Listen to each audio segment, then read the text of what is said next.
So here we are, T&N TV with boxer and fighter Sangeeta Birdi. Sangeeta, how are you today? I'm feeling great. Fantastic. Thanks very much for being on that channel. I was just about to say, from us, T&N TV, just tell us about your journey in boxing. How did you get started in becoming a boxer?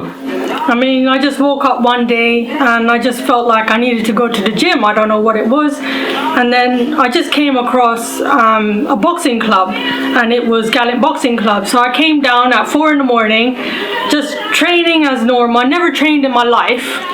And I just fell in love with it. From that instant, I just punched, and I just loved it. Then, since then, I've just loved it, and it's just my dream. So sort of almost like a love at first punch, almost. Definitely. You could say.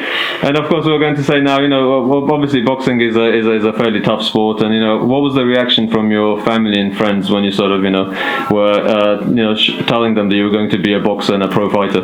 It's more like an Indian thing because I am Punjabi.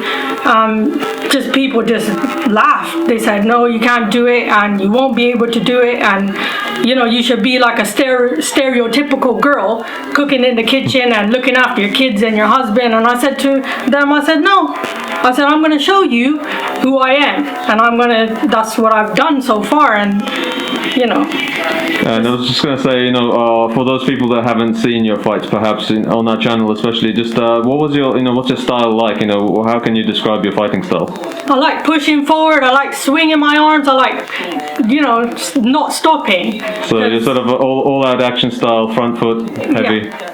So you should be a real crowd pleaser, crowd favorite. Definitely. York Hall loves me.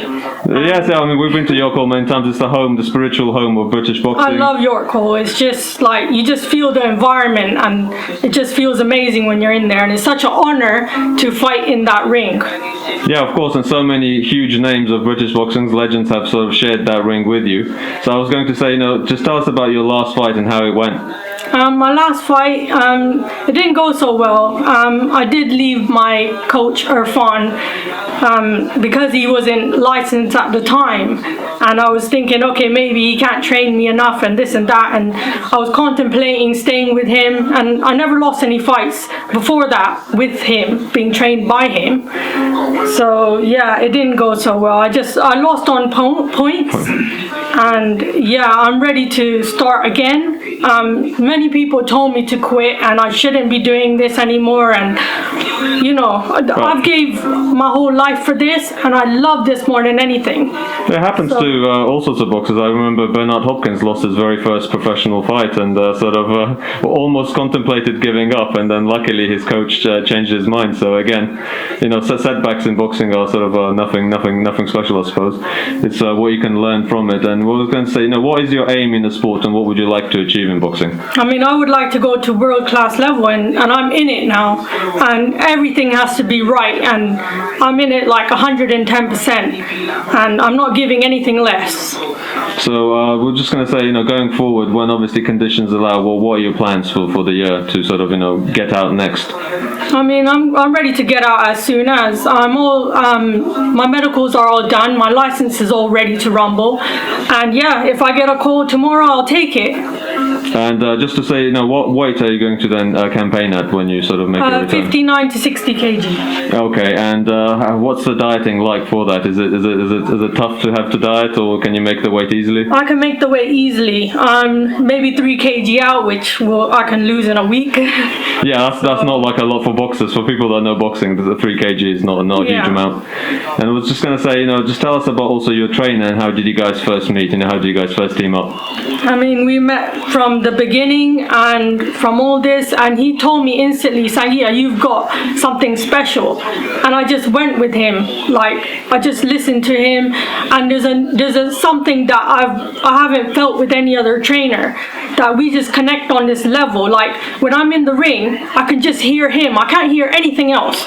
There's this channeling energy that I connect with him, and that is really special. So you just basically isolate everything down and just listen to the... I don't know how I can hear him, but I can just hear his voice. It's almost like shut off the noise of the crowd. Yeah. Wow, it sounds almost like a superpower, really, to be honest.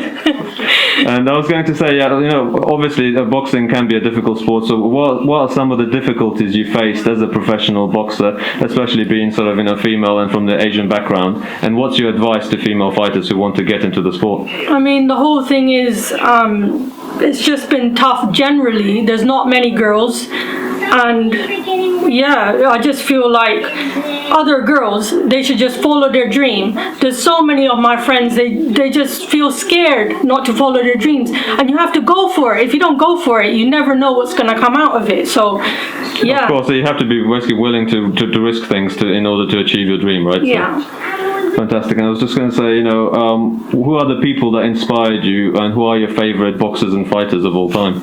Basically, the day I fell in love with boxing was I was sitting in Park Royal and I was watching Amir Khan's fight on the big screen, and I was just sitting there just drinking with my friends, and I said, oh my god, I said, he's amazing, and like they were talking to me and I was just stuck in the TV, and I loved Amir Khan from day one.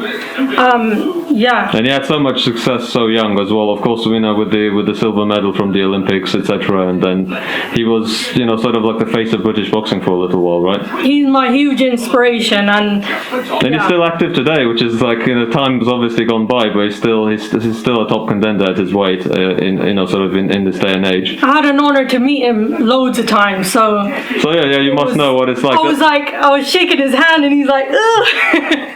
Yeah, we're curious. Does he really do that bottle spin trick that we've seen on TV, where he spins that bottle and just literally just and the candles as well? I've actually tried the candle thing. He's super quick. He's kept his speed and quickness, I suppose, Khan. So. I can't wait for him to come back out again.